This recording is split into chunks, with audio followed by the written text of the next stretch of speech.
A população brasileira enfrenta uma séria crise financeira. O número de famílias endividadas no Brasil é o maior em 11 anos, de acordo com a pesquisa da Confederação Nacional do Comércio, Bens, Serviços e Turismo. Em dezembro de 2021, o Serasa identificou 64 milhões de brasileiros com contas pendentes. Os números tiveram um aumento significativo nos últimos anos e neste episódio do Se Liga vamos conversar com o economista Edson Trajano para entender os principais fatores desta crise e quais os possíveis caminhos para a solução. Olá, Edson, muito obrigado pela participação. Obrigado a você, Rafael, toda a equipe da TV Univap. É muito bom estar conversando com vocês aqui. Bom, primeiramente, quais os principais motivos que levaram tantas famílias brasileiras ao endividamento? O endividamento já é histórico no Brasil, mas nos últimos anos, principalmente nos últimos 3 anos, nós tivemos aí um endividamento muito maior. Específico, 2021 foi um ano bastante problemático. Foram dois fatores básicos. O primeiro, o aumento da inflação. Então, nós tivemos aí uma inflação que gerava num patamar em torno de 3,5% a 4%, e no ano de 2021 nós chegamos a uma situação de uma inflação de dois dígitos, ou seja, mais de 10% nesse processo. E essa inflação afetou proporcionalmente mais as famílias com menor renda, já que a inflação foi puxada pelo item alimentação. Então, esse foi o primeiro fator, a inflação provocou esse endividamento. E uma segunda razão foi a redução da renda das famílias. A pandemia atrapalhou bastante nesse processo, mas tivemos também uma grande dificuldade de crescimento das atividades econômicas. Os trabalhadores brasileiros em 2021 tiveram uma redução real da sua renda de 11,4%, conforme as pesquisas feitas pelo IBGE. Ou seja, o que é que nós estamos dizendo? De um lado, nós temos um aumento nos preços e do outro, uma redução da renda das famílias. E aí as famílias têm dificuldade de adequar a essa realidade nesse momento de crise que nós estamos passando. Bom, inclusive nessa pesquisa do Serasa que eu citei no começo, ela também apontou que 70% dos brasileiros que se endividaram com cartão de crédito utilizaram disso para comprar comida, além das contas básicas, né, que é água, luz, moradia. Edson, você acredita que se faz necessária uma mudança na política de assistência a essas populações mais vulneráveis? É importante, sim, uma mudança na política de assistência social no Brasil, mas também trabalhar bastante com a questão a organização do orçamento financeiro familiar. Então, o que que acontece? Muitas famílias têm utilizado o cartão de crédito como uma forma de financiamento, inclusive financiamento da alimentação. Então, eu chego no supermercado e faço uma compra parcelando em 3 vezes. Qual o resultado? No próximo mês, eu preciso ir até o supermercado. E aí, consequentemente, eu não tenho condições de pagar essa fatura, porque no próximo mês eu terei que fazer novamente todas as compras de supermercado. Como parte da compra feita no mês anterior, eu preciso pagar agora, qual o resultado? Acaba gerando uma bola de neve nessas compras de despesas do dia a dia feita com o uso do cartão de crédito. E o cartão de crédito é aquela história, tem taxas de juros muito alta, mas nós não precisamos pedir dinheiro para ninguém. É diferente do empréstimo bancário, você precisa ir direto no banco para conversar muitas vezes, quando você não consegue mais crédito via aplicativo. Agora o cartão de crédito está à mão, muito fácil você fazer a compra com o cartão. E aí qual o resultado? Você acaba tendo esse problema de endividamento. Em relação às políticas sociais, nós tivemos muitas dificuldades no Brasil, exatamente em função da oferta de alimentos. Talvez um incentivo maior à agricultura familiar no Brasil, que é a agricultura que produz mais itens para a alimentação do brasileiro, nos ajuda bastante no fornecimento dos alimentos. Consequentemente, uma oferta melhor de alimentos acaba contribuindo para uma redução nos preços. E também pensando de um modo geral, formação de cooperativismo e associativismo, tanto no processo de produção, mas também de geração de emprego e renda no Brasil, pode nos ajudar bastante, junto com os programas sociais feitos, como o antigo Bolsa Família ou Auxílio Brasil hoje. Bom, Edson, com o aumento dos preços que nós estamos enfrentando atualmente no Brasil, a tendência é que a taxa de endividados aumente? Infelizmente, esse é um problema, Rafael, muito presente hoje e a situação tende a piorar. Piorar por quê? Nós temos dois fatores que estão piorando bastante, que é exatamente a questão do aumento no preço dos alimentos. Por exemplo, se eu pego o preço da carne, que era um item básico da alimentação do brasileiro, e muitos deixaram de comprar carne em função da questão da crise. Uma carne de segunda, que é o acém, nos últimos 2 anos teve um aumento de 65%, conforme nossas pesquisas aqui no NUPS. Ou seja, você tem um aumento de 65% no preço de um item de alimentação básica. E nesse período, a renda média dos trabalhadores reduziu em 16%. Então, qual o resultado? Esse descompasso acaba gerando uma dificuldade maior na organização desse orçamento financeiro familiar. E aí é interessante destacar que os preços continuam subindo. Então, a gente percebe no dia a dia, por exemplo, cenoura sendo comercializado a R$ 12 o quilo, tomate mais ou menos nesse mesmo patamar. Então, qual o resultado? É muito difícil as famílias organizarem esse orçamento quando você tem itens básicos apresentando uma alta muito significativa de preços. E do outro lado, nós temos também um aumento nas taxas de juros no Brasil. Então, as famílias que estão endividadas hoje vão começar a gastar mais proporcionalmente com despesas com juros. E despesas com juros, só quem ganha são os bancos, né? Então, ou seja, nós passamos a ter uma nova despesa na unidade familiar crescente, que é a despesa do endividamento, propriamente dito. Um problema que o Brasil também enfrenta é a insegurança alimentar. No primeiro semestre de 2021, tem uma pesquisa da rede Pensan que indicou que mais da metade da população não teve certeza se haveria comida suficiente em casa no dia seguinte. Então, diante dessa insegurança alimentar e do endividamento como uma consequência disso, como que, na sua opinião, o governo deveria atuar? Então, programas como o Auxílio Brasil nos ajuda bastante aumentando a renda das unidades familiares. No entanto, o valor desse benefício ainda é muito baixo, principalmente para as famílias mais carentes. Então, nós precisamos pensar em um programa de transferência de renda que seja mais robusto, mas, junto com isso, programas de geração de emprego e renda também para essa população. Por exemplo, grande parte dessa população que hoje enfrenta dificuldade estão localizada em dois grandes grupos. Os pequenos municípios do interior brasileiro, principalmente das regiões norte e nordeste, e a periferia das grandes cidades. Então, projetos mais coletivos de geração de emprego, com financiamento, Banco do Povo, pensando em projetos mais coletivos de associação e cooperativismo, pode contribuir para a geração de emprego e renda. Por exemplo, nos municípios rurais, os programas de apoio à agricultura familiar têm um efeito positivo em duas frentes. Primeiro, que é capaz de aumentar a oferta dos bens essenciais para toda a população, seja urbana e rural, que é a alimentação básica que é produzida pela agricultura familiar. E segundo, as famílias do setor rural passam a ter uma condição de vida melhor, consequentemente, reduz muito a fome nas áreas rurais e nos pequenos municípios brasileiros.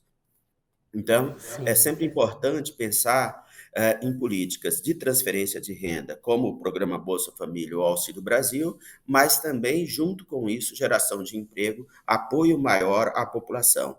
Se fala muito na discussão do empreendedorismo, só que o problema do empreendedorismo, nesse modelo de empreendedorismo individual, nós acabamos tendo uma concorrência muito grande entre os pequenos empreendedores, reduzindo a renda desses. Por exemplo, durante esse período de crise, o que mais observamos nas médias cidades foi a criação de empreendedorismo ligado ao setor de alimentação. Só que o problema é se tem cinco ou seis muito próximo vendendo alimentação, há uma concorrência muito acirrada entre esses pequenos empreendedores e o resultado é a redução da renda também desse tipo de empreendedorismo. Por isso eu defendo o empreendedorismo mais coletivo, com formações de associações, de cooperativismo, principalmente ligado ao processo de produção agrícola, também atividades culturais, como economia criativa, é uma possibilidade importante nesse processo. Bom, nós vimos nos últimos meses também campanhas organizadas pela Federação Brasileira de Bancos para que as pessoas negociassem as suas dívidas. Então, diante desse projeto, quais cuidados que precisam ser tomados pelos brasileiros que recorreram ou que pretendem recorrer a essa negociação? Muito importante essa questão, Rafael, porque o que acontece? Muitas vezes as pessoas têm renegociado suas dívidas, mas passa 2 ou 3 meses, não consegue arcar com os compromissos assumidos lá nesse processo de renegociação. Então, a negociação de dívidas tem que ser boa para o banco e boa para a pessoa que está endividada nessa situação. Então, a minha sugestão é sempre dialogar, negociar de fato com o banco, mas negociar aquilo que você pode pagar. No desespero de você limpar o seu nome, você aceita qualquer tipo de negociação. E qual o resultado? Você tem dificuldade em pagar essas contas. Então, por exemplo, se eu ganho de R$ 2.000, então eu vou fazer uma negociação que comprometa, por exemplo, no máximo aí 20% desse orçamento, mas e eu tenho que rever todas as minhas contas na unidade familiar para de fato eu conseguir pagar essa conta. Porque se eu não consigo organizar meu orçamento financeiro, qual o resultado? Nós acabamos tendo uma dificuldade maior. Mas antes disso, é importante também destacar por que eu cheguei a essa situação desse endividamento.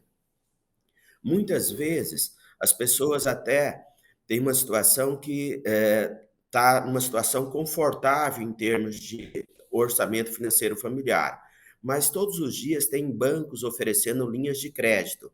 Entre eles, uma que é mais comum é o empréstimo consignado em folha de pagamento. E aí, qual o resultado? Eu vou, pego o empréstimo consignado em folha de pagamento, comprometo 30% dos meus vencimentos, e aí qual o resultado? Se eu ganho um salário de 2.000, estou comprometendo R$ 600 para pagar o empréstimo consignado, eu não consigo refazer o meu orçamento financeiro familiar, que eu preciso reduzir minhas despesas de 2.000 para 1.400, e qual o resultado? Eu acabo entrando em outros tipos de endividamento. Por exemplo, eu não consegui organizar minhas contas, eu vou para o cartão de crédito no segundo momento, depois para o cheque especial, e esse é o caminho para a falência e para esse resultado de endividamento muito alto no Brasil. Quando eu estou endividado nesse processo de renegociação, o ideal é você juntar todas essas contas em uma única dívida e fazer um parcelamento com taxas de juros buscando uma taxa de juros menor, isso é importante no processo de negociação junto aos bancos, né? Por exemplo, falar em taxa de juros de mais de 3% ao mês é taxa de juros que é muito difícil de ser paga. Então, é necessário negociar, mas negociar com taxas de juros menores. Muitas vezes, principalmente nas financeiras, há processo de renegociação com taxa de juros de 7 a 8% ao mês. Não é negócio para o endividado negociar com taxas de juros nesse patamar. Ele não vai conseguir honrar os pagamentos que ele vai se comprometer nesse processo, porque a taxa de juro é muito alta, consequentemente, valor da parcela alta e prazo de pagamento muito longo. Então é Sim. importante, de fato, negociar, mas negociar a taxa de juros também. Sim, como você mesmo disse, com relação ao endividamento, apesar dos últimos anos terem sido difíceis e com taxas muito altas desse número de endividamentos, é uma coisa que sempre existiu no Brasil.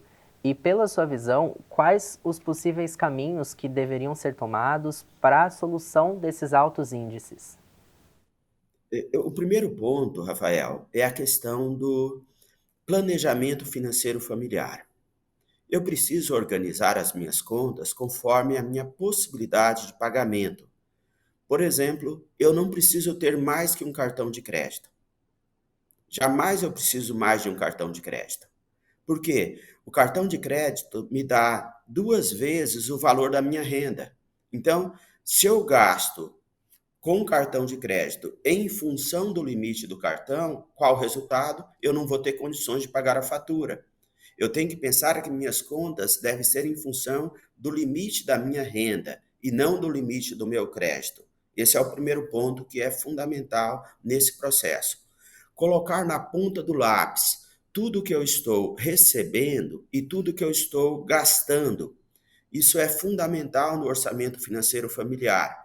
Não adianta eu pensar, eu sei de cabeça conta A, conta B e conta C. Não é a melhor estratégia. Então é importante anotar. Toda vez que eu estou anotando as minhas despesas e receitas, eu já vou ver aquilo que eu posso cortar nesse componente de despesas. Então é fundamental que nós possamos fazer essa organização desse orçamento e principalmente pensar em uma reserva. O ideal é poupar pelo menos 10% da renda recebida. Porque, numa eventualidade, ao invés de eu gastar no cartão de crédito e rolar essa dívida do cartão de crédito, ou gastar no cheque especial, eu vou gastar o dinheiro da poupança que eu fiz. Eu sei que é muito difícil pensar nessa situação de fazer poupança se eu estou endividado, mas eu tenho que pensar que eu tenho que trabalhar com a renda que eu tenho nesse processo. Se eu faço um processo de negociação, eu tenho que rever meu orçamento cortando despesa. Sem cortar despesa, não vamos chegar a lugar algum nesse momento.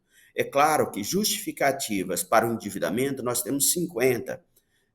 Teve a redução da renda, teve o aumento da inflação, mas é muito comum, por exemplo, nós encontrarmos no nosso ciclo de amizade pessoas que ganham 10 salários mínimos e estão endividado e pessoas que ganham um salário mínimo e têm as contas em dia. Qual a diferença de um para o outro? É que esse que está com as contas em dia é que foi capaz de organizar um orçamento financeiro familiar. É importante, sim, que nós tenhamos políticas sociais mais efetivas no Brasil. É importante que reduza as taxas de juros, já que a taxa de juros acaba pesando muito no orçamento financeiro das famílias, mas é importante também que as famílias se conscientizem e organizem melhor essas finanças da casa.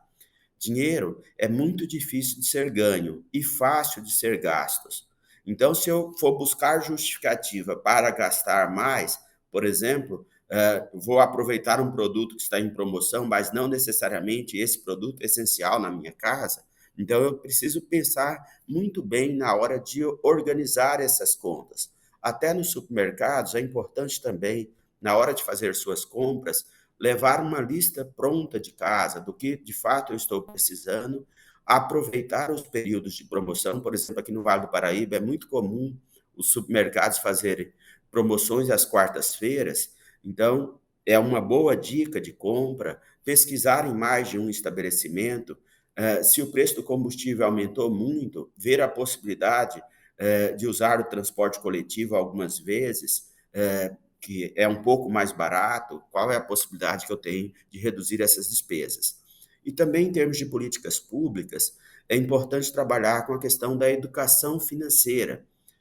Em São José dos Campos, a prefeitura até tem um programa que ajuda bastante, trabalhando mais cedo com os adolescentes, com o trabalho de educação financeira, inclusive na rede pública de ensino. Esse é um tema bastante abordado. E isso precisa ser discutido também no núcleo familiar. Discutir com os filhos, adolescentes, a importância de organizar essas contas. Bom, todos esses pontos levantados na discussão foram muito importantes, Edson. Muito obrigado pela sua participação. Eu que agradeço, Rafael, e eu fico à disposição. E é sempre interessante destacar, né? Sem disciplina, nós não vamos chegar a lugar algum. Por exemplo, se eu estou fazendo um regime para perder peso, eu preciso ter disciplina. Disciplina de comer menos, fazer mais atividade física, que isso requer o quê? Um esforço. Na condição financeira, na organização de um orçamento financeiro familiar, eu também preciso muito de disciplina. É fácil você gastar e é difícil você ganhar dinheiro. Então, eu preciso ter disciplina para que eu consiga organizar essas contas na nossa vida, na nossa casa, para pensar em projetos futuros. E para projeto futuro, eu preciso ter uma poupança. Obrigado, até uma próxima oportunidade. Muito obrigado. Bom, o Se Liga termina aqui. Obrigado você que nos acompanhou. Se quiser rever este e outros programas da TV, acesse nosso canal do YouTube. E não se esqueça de acompanhar a TV Univap pelas redes sociais. Nós estamos no Facebook e também no Instagram, @TV Univap. Até a próxima!